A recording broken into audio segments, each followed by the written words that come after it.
Charlie says okay. Good evening, ladies and gentlemen. On behalf of the City of Independence, I welcome each of you in attendance, as well as those of you who are watching this meeting on City 7, to the February 27th meeting of the Independence Planning Commission.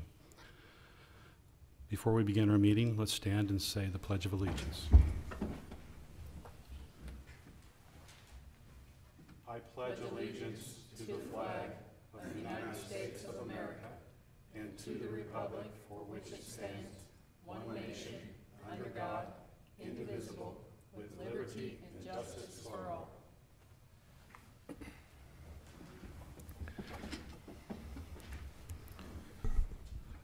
For those of you who are unfamiliar with our meetings, it is the responsibility of this commission to hold public hearings and make recommendations to the Independence City Council on matters relating to zoning and land use changes within the city. We also consider and make decisions on plats, special use permits, and other issues, as well as changes in codes and policies that relate to city planning. Our procedure tonight for each case is as follows. First, the applicant will be recognized to speak on behalf of their case, followed by anyone else in attendance that wishes to speak in favor of the matter. Second, those who are in opposition or who have questions regarding the case will then be recognized to speak. If there was opposition or questions from the public, the applicant will be allowed a rebuttal period to address those concerns or questions. Once the applicant is finished, the chair will declare the public hearing portion of the case closed, and further comment from the public will not be recognized. At this point, the commissioners will have the opportunity to discuss the merits of the case with one another, and during that discussion, the commission reserves the right to ask questions of all the parties concerned. And finally, the commission will render a decision in the case. Because this is the only public hearing of the cases on the agenda tonight, all those who wish to speak will be heard. All comments and questions from the public should be addressed to the chair and not directly to the applicant or the staff. The chair also requests that statements be kept brief and on point, and that if a statement has already been made that you agree with, please do not repeat it, but simply state that you also agree with the matter. Now, to expedite tonight's meeting, the chair asks everyone who wishes to testify tonight or who thinks they may testify tonight, please stand now and be sworn in.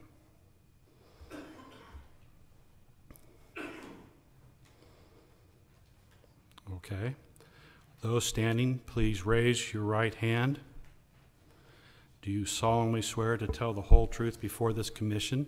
If so, please answer, I do. Thank you. You may be seated. Okay.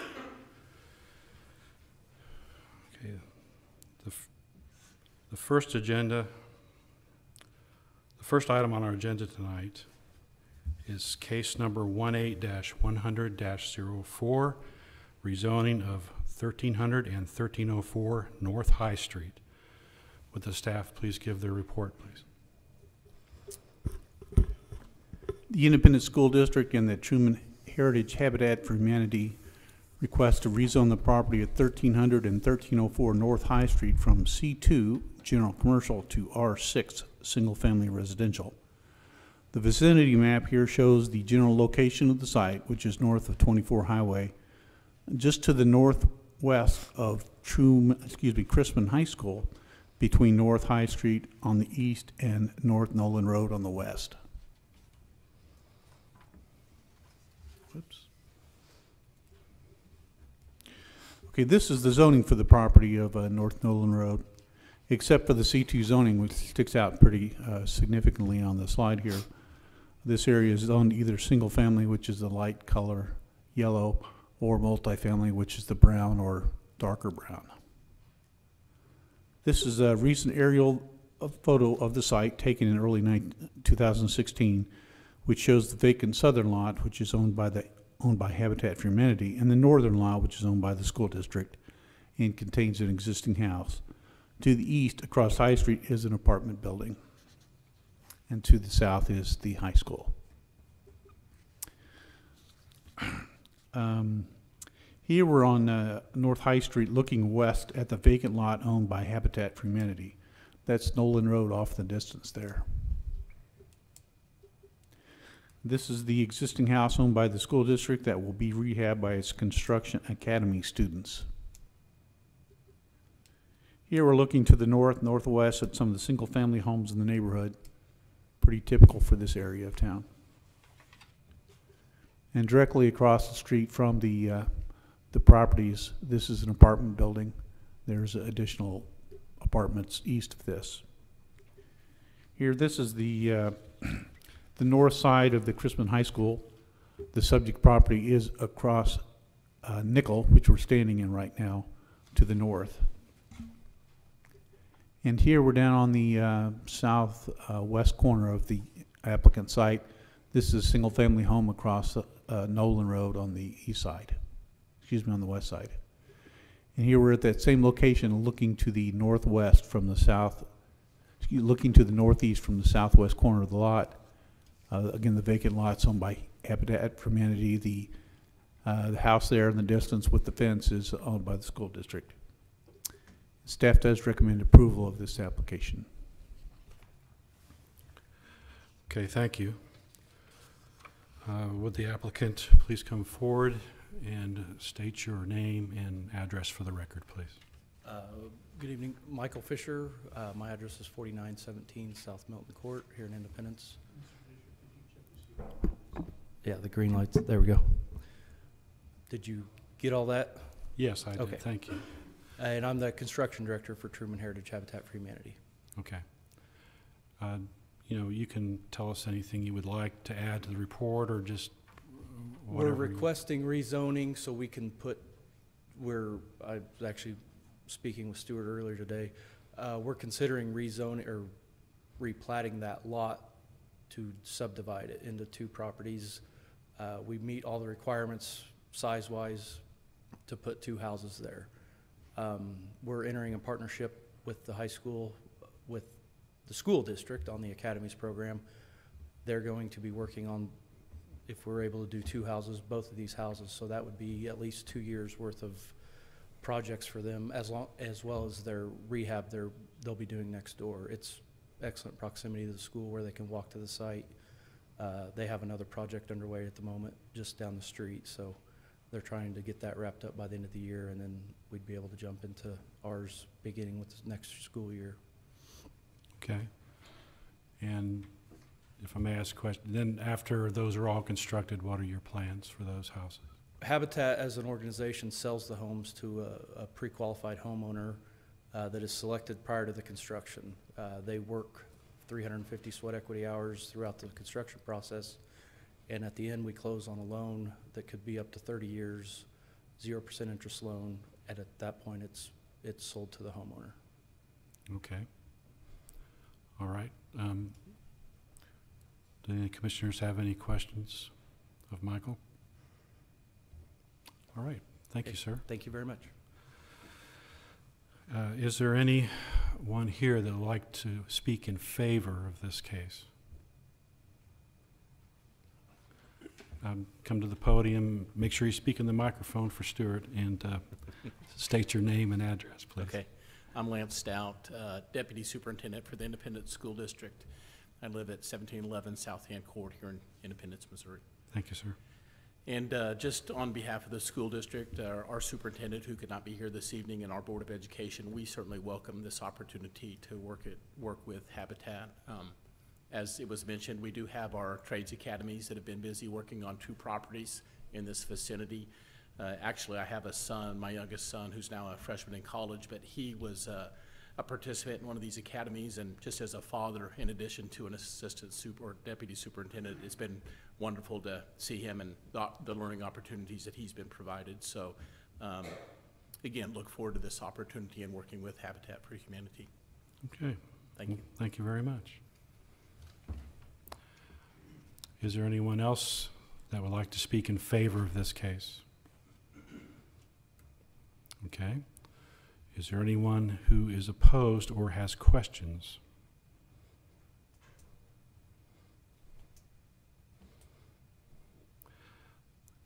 Remember to pull the microphone down a little bit and state your name and address for the Darlene record. Pollard, 1318 North Nolan Road. You guys have just shown my house all over your pictures. Looks pretty good. Yeah. And my question is, I have no opposition to the homes being built. I think Habitat for Humanity is a great program. My concern is that living across the street from the house directly is where my house sits, across the street from this property. I've been there for 33 years, and I've looked at that empty space that gives me all these clear views, and now it's going to be blocked by homes, which is okay. But what the properties are going to look like, and our biggest concern is, and no offense, William Chrisman High School and the Academy program, but that wooden fence that you put on that house next door is an eyesore. And if you look at the houses down the street from that, in 10 years, 15 years, that wooden fence is going to look like those wooden fences, not taken care of, falling apart, and we have to live across the street from that. So our concern is, please don't put those wooden fences. If you want to put a fence around it, please put a chain link. First of all, the house sits up too high for it to be any kind of privacy to the property. Especially from my house. We can see the whole house, through the house, the whole backyard. So if you're gonna put a fence, our only request is, please put a chain link fence. So that's more of a request than a question, right? Yeah, kinda, It's if you okay. can. I'll allow it. Is anyone else here opposed or has questions? Okay.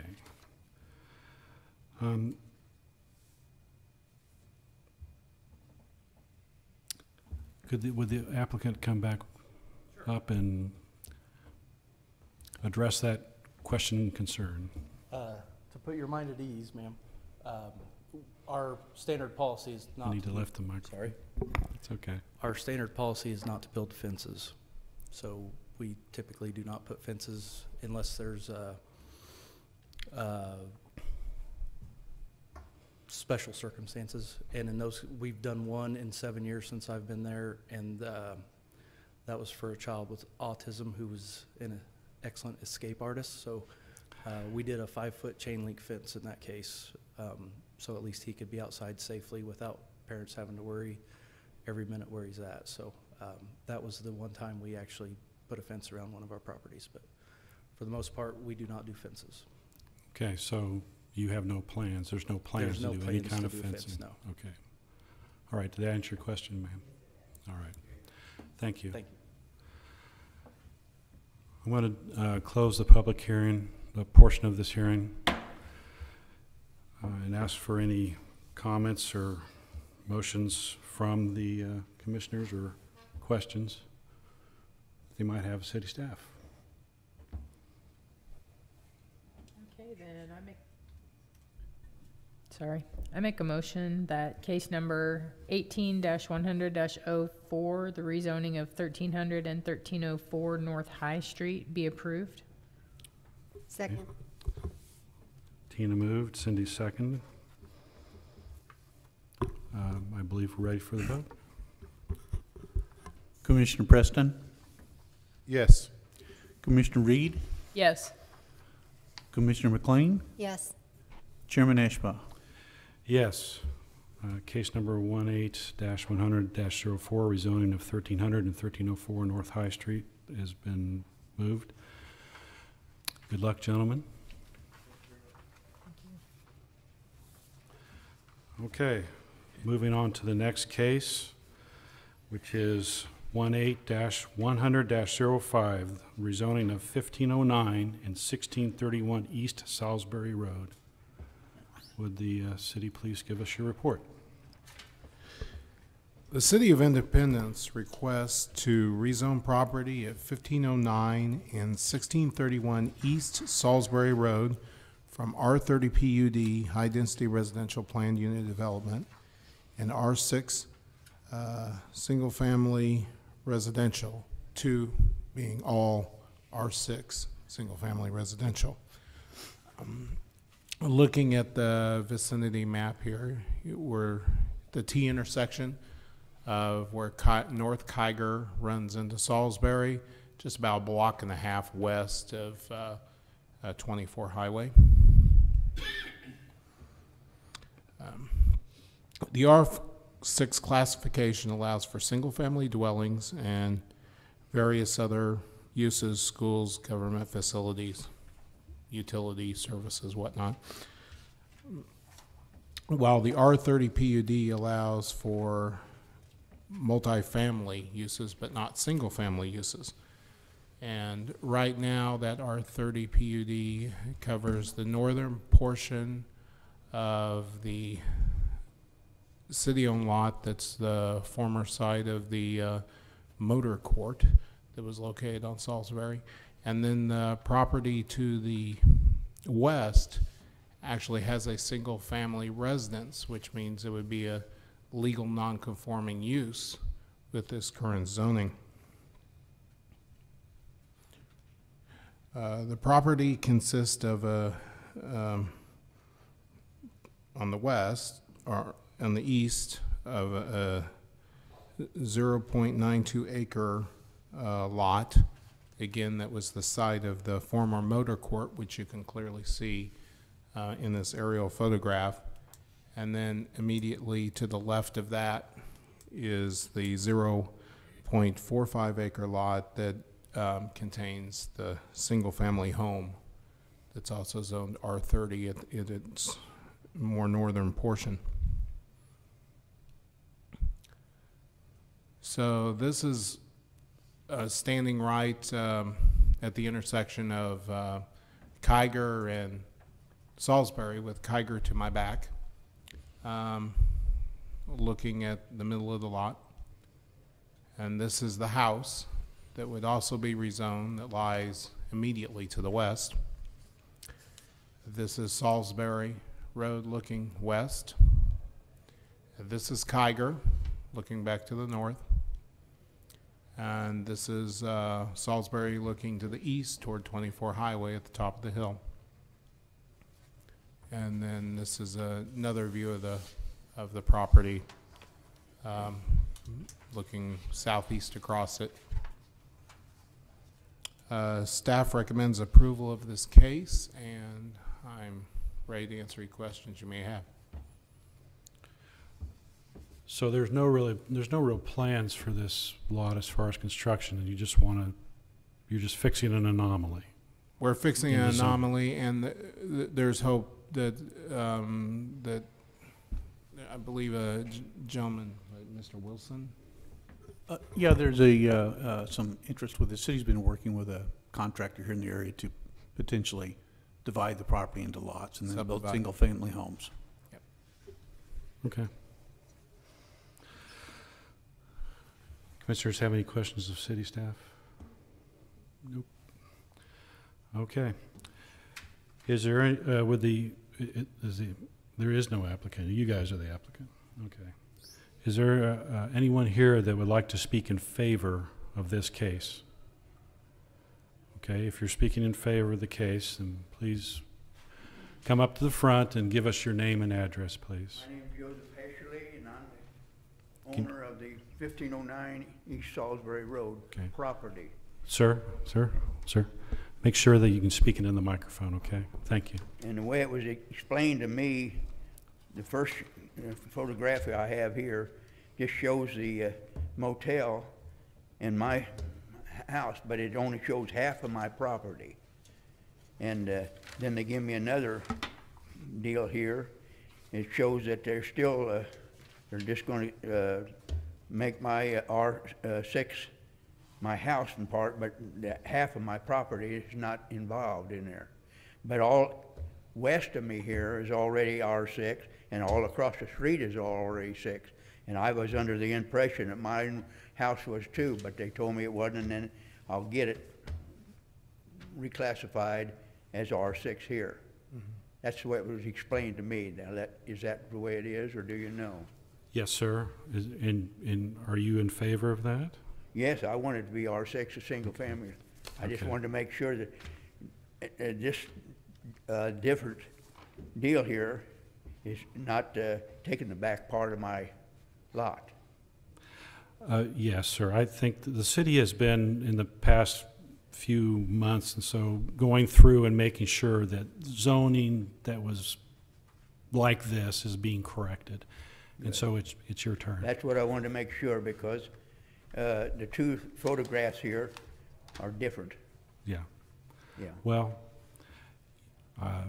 these gentlemen would be glad to help you after the meeting. I'm sure that they want to get it right just like you do.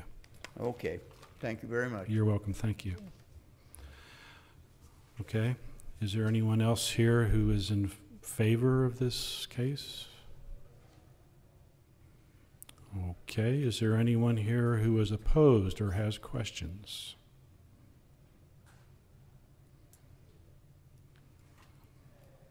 Okay. Seeing no movement toward the podium, I'm going to go ahead and declare the public portion closed and allow the commissioners to either ask questions or make comments or make a motion. Mr. Chair, I move that we approve case number 18-100-05, the rezoning of 1509 and 1631 East Salisbury Road. A second. You gotta be quick. It's raised. Cindy moved and Tina second. And I believe we're ready for the vote. Commissioner Preston, Yes. Commissioner Reed, Yes. Commissioner McLean, Yes. Chairman Ashbaugh. Yes. Case number 18-100-05, rezoning of 1509 and 1631 East Salisbury Road has been approved. Okay. We're ready at this time to look at the minutes of last meeting, and I'd ask the commissioners if there's any changes they noticed or comments they'd like to make.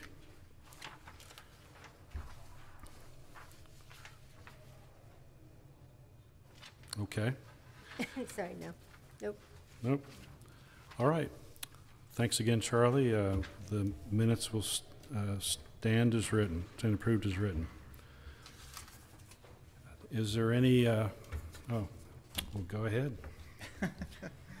Real quick, and I did email all the commissioners a copy of the most recent draft we have of the comprehensive plan. And actually, that's not truthful, because it is not the most recent copy of the draft we have. We've actually updated a few things. As I said, this is kind of a really living draft document that we have. There's probably going to be a few changes before it gets to you. Nothing major. Some new pictures are going to be put in there. Some grammatical errors that we're finding along the way will be fixed and stuff like that. But the guts of that plan are pretty much going to stay the same from here on out. So I did want to get that to you much earlier than we normally do with our packet, since it's about 48-page document. So you do have that, and that will be in front of you at your next meeting. So if there's any questions between now and then, feel free to contact me. So you're going to have that printed out? Yes. And then when are we going to consider it or look at it? The or next vote meeting, on it? which I believe is March 13th. Yeah. 13. So 14 days from now. So we'll get it and we do it the same day. No, we'll get that to you about a week ahead of time.